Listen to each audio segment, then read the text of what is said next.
ተመልከች እንግዲህ ሲሉ ሳያቸው ማውቃቸው አባት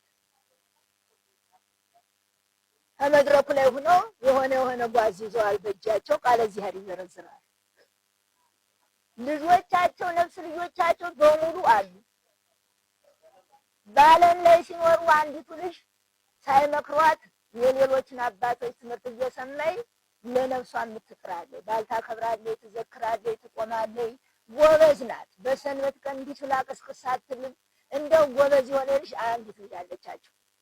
የቀረው ዝም ብሎ ነው። ከዛም በኋላ ያችም አለ ሁሎቹ ልጆች አሉ። መምህር ተባሉ። እንግዲህ ይሄ ለሙላው ደራሽ ነው። መምህር አላቸው። አቤት! እሳቸው መድረክ ላይ ናቸው ያሉ። ሁለት ዘበኞች የጻድቃንን ሚዛንና የኃጥአንን ሚዛን የያዙ ቁመዋል አብረው።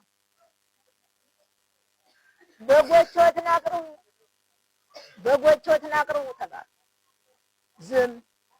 መምህር ሁለት አዛዦች ቁመዋል። ሁለት መልአክ ቁመዋል። በሉ ልጆቾትን አቅርቡ፣ በጎቾትን አለፊት በጎቾትን አቅርቡ፣ ለምስክርነት አቅርቡ ተባሉ። ዝም። መምህር አቤት! ልጆቾትን አቅርቡ። ዝም። ምን ነው? ዝም። በአራተኛው መምህር ተባሉ። አቤት! ምን ነው? ዝም አሉ። ማንን ይላቅርብ አሉ።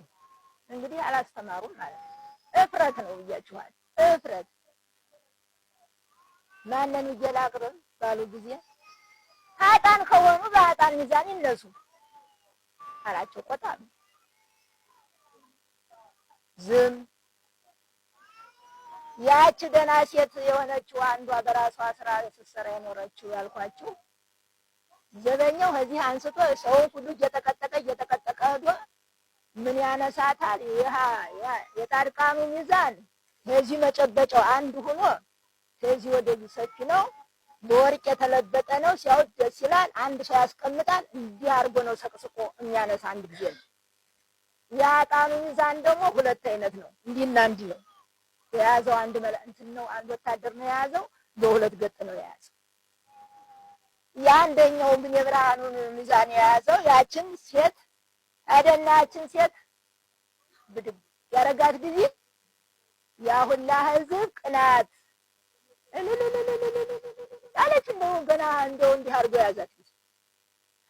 ያ ሁላ ሰው ዝም ብሎ ቅናት በቅናት በኋላ እንደው ሚዛኑ ላይ እንደያዛት እንደ ድሮ ካህን ሙሽሮች እንዲሁ አመጣና ወላንሳ ሚሉት የብርሃን ልብስ አመጣና እንደው ህዘው ህንቱ ላይ እንዳለ ቀረጋት። ወሰደና አሽከርክሮ እዛ ግድም ጻድቃን እየተመረጡ የሚቀመጡበት ላይ ወስዶ በተመናመነ ቦታ ላይ ወስዶ አስቀመጣል። እዚያ ሆና እልልቷ መቼም እልል ነው የምትለው። ተመልሶ መጥቶ ቆመ። መምህር ተባሉ። አቤት! አሁንም የለህም የምታቀርበው ተባሉ። ዝም። ኃጥአንን ዛሬ አታስመዝንም ተባሉ።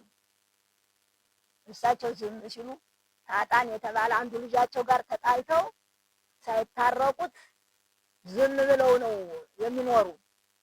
እሳቸውም ዝክሩን ትተዋል። አስተዋጽኦ አልከፍልም ብሎ አሚጠኛ ነው ሰውየውም። ሁላቸውም ተራርቀው ነው ያሉት። አሰናብቶ ቢሰዱት ወይ አንዱ ይጠጋ ነበር፣ እሳቸውን ወቀሳ ይድኑ ነበር። ዝም ብሎ በእሳቸው ውስጥ እንዳለ ትዕቢተኛ ሰው መቼም እሳቸው ተላቀቀ ሌላ አባት ማላበጀ ዝም ብሎ ይኖራል ነው የሄዱት ሄደዋል። ከዚያ ወዲያማ እነሱ ባወቁት እሳቸው ዝም ሲሉ እነሱ ባወቁት ያ ሁለት አይነት ሚዛን የያዘው ሰውዬ ሄደና ከዚያ ኃጢአተኛ ሰውዬ የራሳቸው ልጅ ነው ሄዶ ጎንበስ ሲል ያነሳው ሲል እግርዝ ወስተራሱ ድረስ ያ ሰውዬ እንደዚያ ሳንጣ ቀይነት መሰለ። ኃጢአቱ አሳፈረው፣ አጠቆረው።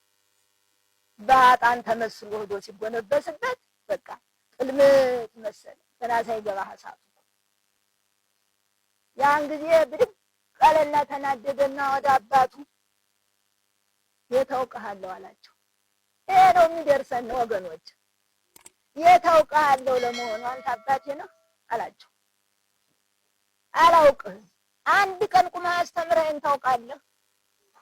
አንድ ቀን ይህ ነው ብለህ ጠይቀኝ ታውቃለህ? አንተ ለመሆኑ አባቴ ነህ? በአንተ አልጠየቅም። ልጅማ ብሆን አባቴ ብትሆንማ ኃጢአት እንኳን ቢኖርብኝ ንስሐ ሰጥተህ መክረህ ታድነኝ አልነበረም? አላውቅህም አላቸው። ኋላ እሳቸው ምን ተፍረቱን ምን መለሱ? ኃጢአትህ አይደል ያሳፈረህ አሉት። ኃጢአት ቢኖርብኝ እኮ አንተ ታስለቅቀኝ ታድነኝ ነበር፣ አባቴ አይደለህም እንጂ አላቸው። እሳቸውም ፍር እሱም እንደዚያ እንደተቋቋሙ አላነሳውም። ብድግ ብሎ ተነስቶበታል፣ አላነሳውም። እኒህ አባት እንግዲህ ያልመከረ አባት፣ ያልነገረ አባት፣ ያልተናገረ ልጅ አፍረቱ ዙሮ በራሱ ላይ ስለሆነ የለበሱት ልብስ እዛው አልበጃቸው። ጥናጥን እንደ መስቀል እንደምንድን እዛው ስርዓቱ ከዚህም በዛም አንድ ነው እና ያንን ኑር አረጉና የለበሱት ልብሳቸው ተይዞ እስከ ላይ ድረስ ይልቅ አለና ባንገታቸው እዛ በሰው መሀል ይዘቅሉ ምን ይቆማሉ ራቁታቸው እንዲችሉ። ያን ጊዜ እኔ ስለማውቃቸው አፈሩ ብዬ ነው ራቁታቸውን ሆኑ ብዬ ነው። ቀጥ ወዲያው ግልብጥ አሉና ወርደው ዝቅጥ ብለው ወዴት ይግቡ ሰውም ዘወር ብሎ አላያቸውም። እንደሳቸው ውድቅ ያሉ ጊዜ አንድነት ብድግ አለና ሽብርብር የት እንደቀሩ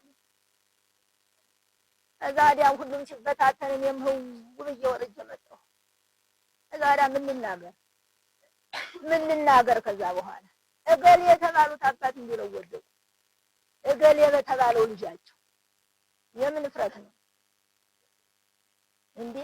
ለምን ወዮልካ?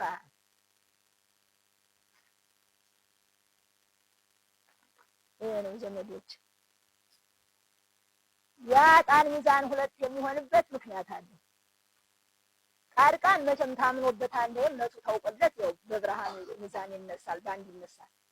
ሁለት የሆነበት ለዕጣን የሚቀርብበት ሚዛን ሁለት የሆነበት ምናልባት ክፉ ስራ ሲሰራ ኑሮ ያው መዝገብ ይዞታል። ከዚያ መካከል ወይ ሰው ሲሰጥ አይቶ እንደው ሰው ሲመጠጉት አይቶ ይጠቅማል ብሎ ሳይሆን ቅናት መስሎት ትንሽ የሰጠው ነገር ካለ እንደ ለአንድ ድሃ ለአንድ በዋ ስለተያዘ እንደ ለአንድ ድሃ ትንሽ መጥፎ እንደሆነ ያ ኃጢአቱ በግራው ሚዛን ሲጠራቀም ያች እዚያ ማለት አንዲት በጎ ስራ ሰርቶ ከሆነ ተቀኛ ለሄዳ ቁጭ ትልለታል። ያች እንድትያዝለት ነው እንግዲህ ሁለት አይነት ይሆነ እንጂ አንድ አይነት ነው የሚሆነው።